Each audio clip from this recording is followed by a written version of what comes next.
Hello guys, मैं हूं मनीष वर्मा और आपका स्वागत है हमारे चैनल लर्न ऑफ टेक्नो पर।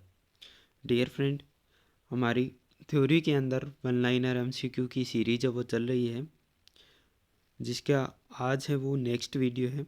इससे पहले की वीडियो अगर आपने नहीं देखे हैं तो आपको चैनल पर प्रॉपर प्ले लिस्ट मिल जाएगी वन लाइनर एमसीक्यू के नाम से, वहाँ से जाकर आप पहले की वीडियो वो देख सकते हैं। 10 से 11 वीडियो है वो पहले के हो चुके हैं। चलिए आज की वीडियो शुरू करते हैं। तो इससे पहले मैं आपको बता दूं कि हमारा चैनल है आईटी स्टूडेंट के लिए डेडिकेटेड चैनल है, जिस पर आपको हर शाम एक नया वीडियो टेक्निकल रिलेटेड देखने के लिए मिलता है। तो हर शाम 8 बजे आप हमारे चैनल पर विजिट कर सकते हैं और चैनल को अगर आपने सब्सक्राइब नहीं किया है तो सब्सक्राइब कर लीजिएगा। तो आज का जो पहला क्वेश्चन है, यदि कोई मशीन चलते समय कोई समस्या उत्पन्न कर देती है तो उस पर सामने दिया गया लाल बटन है वो दबा देना चाहिए। यानी कि इमरजेंसी स्टॉप दिया होता है, लाल कलर का रहता है। जब आप कंपनी वगैरह में काम करने के लिए जाते हैं तो वहाँ पर आपको देखने के लिए मिलेगा इमरजेंसी स्टॉप रहता है, तो उसको दबा देना होता है। मशीन में चाहे कुछ भी प्रॉब्लम आए, उसको दबा देने से पूरी मशीन है वो रुक जाती है, कार्य करना बंद कर देती है, जहाँ पर होती है वहीं पर स्टॉप हो जाती है। इसके अलावा ग्रीन कलर का जो बटन रहता है वो मशीन स्टार्ट करने के लिए होता है, और रेड कलर का जो बटन रहता है उसके पास में ही वो मशीन को ऑफ़ करने के लिए रहता है। रेड कलर का बटन जो मशीन को मैन्युअली ऑफ़ करना है, यानी कि कोई भी प्रॉब्लम नहीं आई है उसके बावजूद मशीन को ऑफ़ करना है, तो हम ग्रीन बटन के पास में जो रेड बटन होता है उसको दबाते हैं। और जो इमरजेंसी स्टॉप होते हैं वो मशीन पर 2 से 3 होते हैं। कोई ज़्यादा बड़ी मशीन होती है तो उस पर और भी ज़्यादा देखने के लिए मिल जाते हैं। ठीक है, आगे नेक्स्ट क्वेश्चन है हमारा, उस उपकरण की पुनरावृत्ति की डिग्री को परिशुद्धता के द्वारा व्यक्त किया जाता है। यानी कहने का मतलब क्या है कि एक उपकरण है, उसकी पुनरावृत्ति करें, हम बार बार उसको कोई जॉब को माप रहे हैं, तो वो जो माप निकल कर आ रहा है वो हर बार क्या निकल कर आ रहा है, सेम ही निकल कर आ रहा है। यानी कि बार बार हम जॉब को चेक कर रहे हैं और उसी जो रीडिंग आ रही है वो बार बार क्या आ रही है, वही सेम आ रही है, तो वो क्या हो गई, पुनरावृत्ति हो गई। तो वो क्या है, परिशुद्धता के द्वारा व्यक्त किया जाता है, यानी कि उसकी एक्यूरेसी को वो प्रदर्शित करता है। ठीक है, नेक्स्ट है, किसी मेजरिंग इंस्ट्रूमेंट का उपयोग करके सबसे निम्न परिणाम में जो सही सही माप लिया जाता है उसे लीस्ट काउंट कहते हैं। यानी कि जो सबसे कम माप लिया जाता है, जो सबसे एक्यूरेट और सबसे कम माप होता है, वही क्या कहलाता है, हमारा लीस्ट काउंट कहलाता है किसी भी मेजरिंग टूल का। यानी कि लीस्ट काउंट यानी कि अल्पतमांक कहलाता है। ठीक है, यानी कि हमारा कोई भी मेजरिंग इंस्ट्रूमेंट है जिसके द्वारा हम न्यूनतम माप लेते हैं, कम से कम माप लेते हैं, और वो माप है वो एक्यूरेट है, तो वही उसका लिस्ट काउंट कहलाता है। लिस्ट काउंट होता है वो सभी मेजरिंग टूल का अलग अलग होता है। नेक्स्ट हमारा ट्राई स्क्वायर का मुख्य प्रयोग है वो स्क्वायरनेस चेक करने के लिए स्क्वायरनेस चेक करना है। यानी जो हमारा ट्राई स्क्वायर होता है इसका मेन पर्पज़ क्या होता है कि कोई भी पार्ट है, कोई जॉब है, उसको क्या है, स्क्वायरनेस चेक करना है। इसके अलावा इससे हम समांतर लाइनें लगा सकते हैं, सीधी लाइनें खींच सकते हैं। ठीक है, नेक्स्ट हमारा वाइस की बॉडी को कास्ट आयरन से बनाया जाता है। वाइस के जो फिक्स जा और मूवेबल जा होते हैं वो कास्ट आयरन के होते हैं। जा प्लेट जो होती है हमारी वो टूल स्टील की बनाई जाती है। वहीं पर स्पिंडल और हैंडल की बात करें तो वो माइल्ड स्टील के होते हैं। अगर बॉक्स नट की बात करें तो वो गन मेटल के होते हैं। स्प्रिंग वाशर ये सब क्या होती है, स्प्रिंग स्टील का बना हुआ होता है। ठीक है, तो ये सारे पार्ट्स हैं वो अलग अलग बने हुए होते हैं। ठीक है, तो वाइस के सभी मेटल जो पार्ट्स होते हैं उनके मटेरियल के बारे में भी आपको नॉलेज रहना चाहिए। ठीक है, आगे इसमें दिया है, स्मूथ फाइल का उल्लेखन 5S से किया जाता है। स्मूथ फाइल का उल्लेखन 5S से किया जाता है, इसका क्या मतलब होता है, जैसे 5S होते हैं जो कि जापान की अवधारणा है, सीरी, शॉर्ट, साइन, सेट्सुके, स्क्वेत्सु, तो ये सब क्या है, 5S है। तो ये सुपर स्मूथ फाइल का उल्लेख है वो 5S से किया जाता है, यानी कि बिल्कुल एक्यूरेट कोई कार्य करना, बहुत ही शुद्धता में फिनिशिंग के साथ में काम करना, यानी कि जहाँ पर साफ़ सफाई लेकर आना। यानी कि 5S जहाँ पर करते हैं वहाँ पर क्या होता है, सब कुछ सही सेट होता है, बिल्कुल समतल रहता है, वो अच्छे से रहता है, बिल्कुल साफ़ सफाई वहाँ पर बनी रहती है। वैसे ही सुपर स्मूथ फाइल है, ये बिल्कुल क्या कर देती है, चिकनाई निकाल देती है पार्ट्स पर, साफ स्मूथ उसको बना देती है। नेक्स्ट इसमें दिया है फाइल को उसकी लंबाई, आकार, ग्रेड और कट के द्वारा विनिर्दिष्ट किया जाता है। लंबाई, आकार, कट और ग्रेड के अनुसार क्या फाइल को विनिर्दिष्ट करते हैं, यानी मार्केट में जब हम लाने जाते हैं फाइल को तो उसको लंबाई बताते हैं, आकार बताते हैं, कट बताते हैं और ग्रेड बताते हैं, और उसी के अकॉर्डिंग हमें शॉप वाला है वो फाइल है वो दे देता है।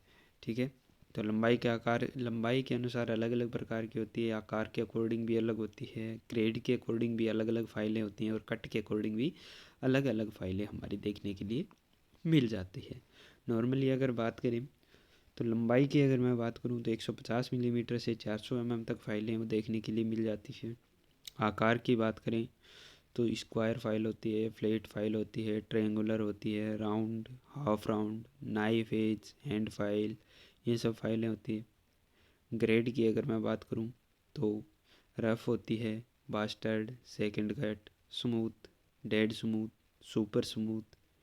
कट की अगर मैं बात करें तो single cut, double cut, covered cut, spiral cut, rasp cut, अलग अलग कट में आपको भी देखने के लिए मिल जाती है। तो इन्हीं के अकॉर्डिंग हम क्या फाइल का जो है वो चूज करते हैं। ठीक है, नेक्स्ट है सोल्डरिंग में फीलर मेटल का गलनांक वो 420 डिग्री सेंटीग्रेड से कम होता है। सोल्डरिंग जब हम करते हैं तो फीलर मेटल का गलनांक वो 420 डिग्री सेंटीग्रेड से कम होता है, और अगर हम यहाँ पर ब्रेजिंग की बात करें तो 450 डिग्री सेंटीग्रेड से अधिक रखा जाता है ब्रेजिंग के लिए। ठीक है, ब्रेजिंग के लिए 450 डिग्री सेंटीग्रेड से अधिक रखेंगे, सोल्डरिंग में वो फीलर धातु 420 डिग्री से कम रखेंगे। अगर यहाँ पर 450 डिग्री सेंटीग्रेड से कम दिया जाए तो आपको कंफ्यूज नहीं होना है। सोल्डरिंग में हम 450 डिग्री सेंटीग्रेड से कम पर भी कर सकते हैं, और ब्रेजिंग के लिए 450 डिग्री सेंटीग्रेड से अधिक पर करते हैं।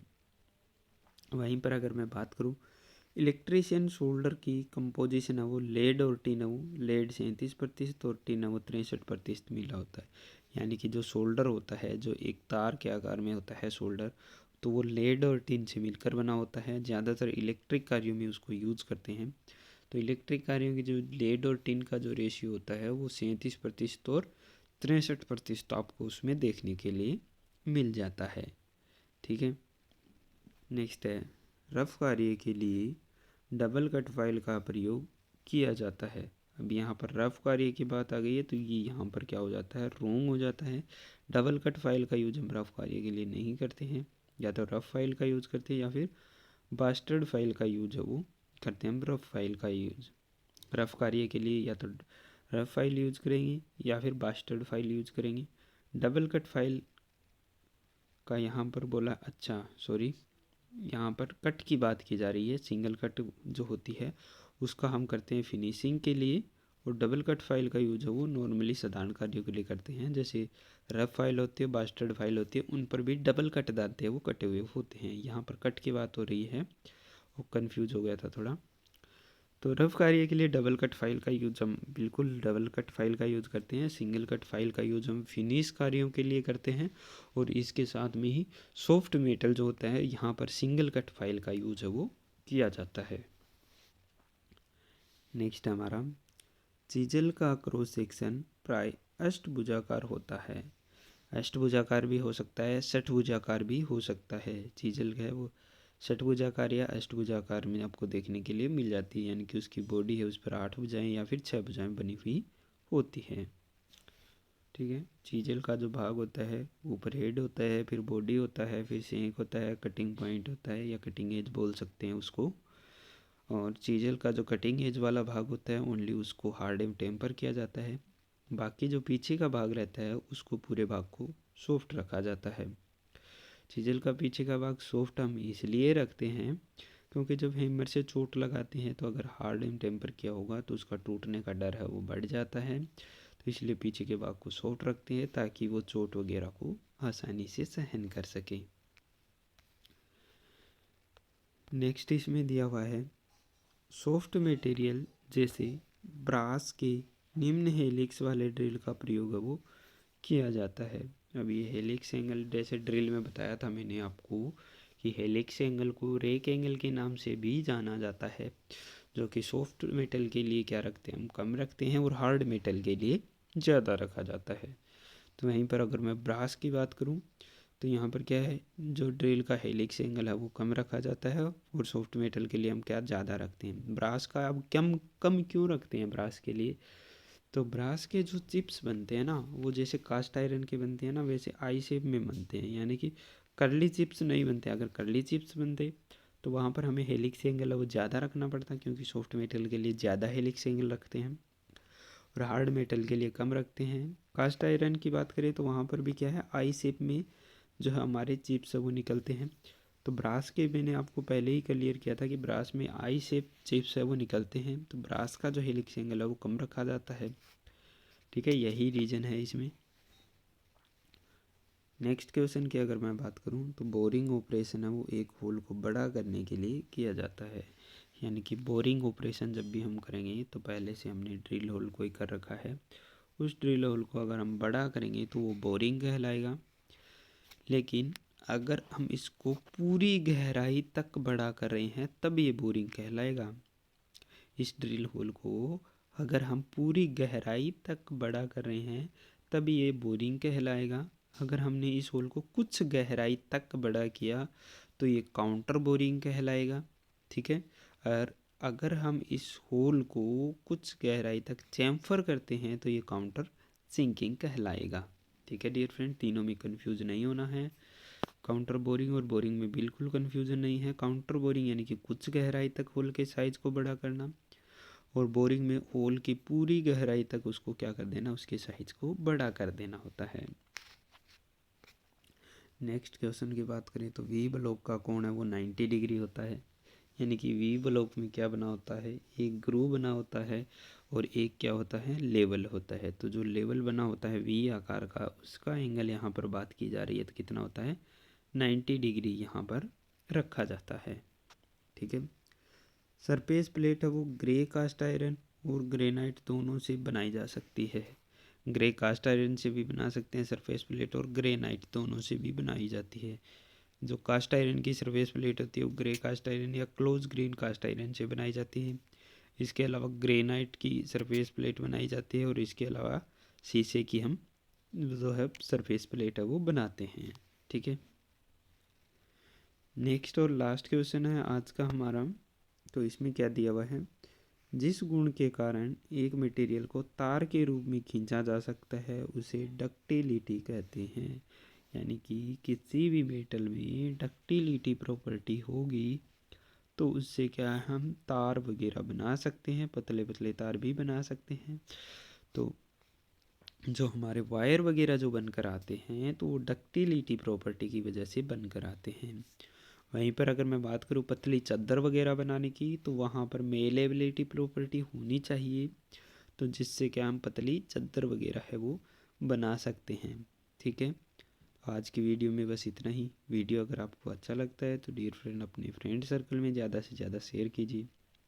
इसके अलावा हमारा एक टेक्निकल चैनल है जिस पर आपको पर डे नई नई वैकेंसीज देखने के लिए मिलती हैं, जिसमें आपको गवर्नमेंट जॉब है, प्राइवेट जॉब, अप्रेंटिसशिप की, पे रोल, कंपनी रोल, सभी प्रकार की वैकेंसी यहाँ पर आपको देखने के लिए मिल जाती है।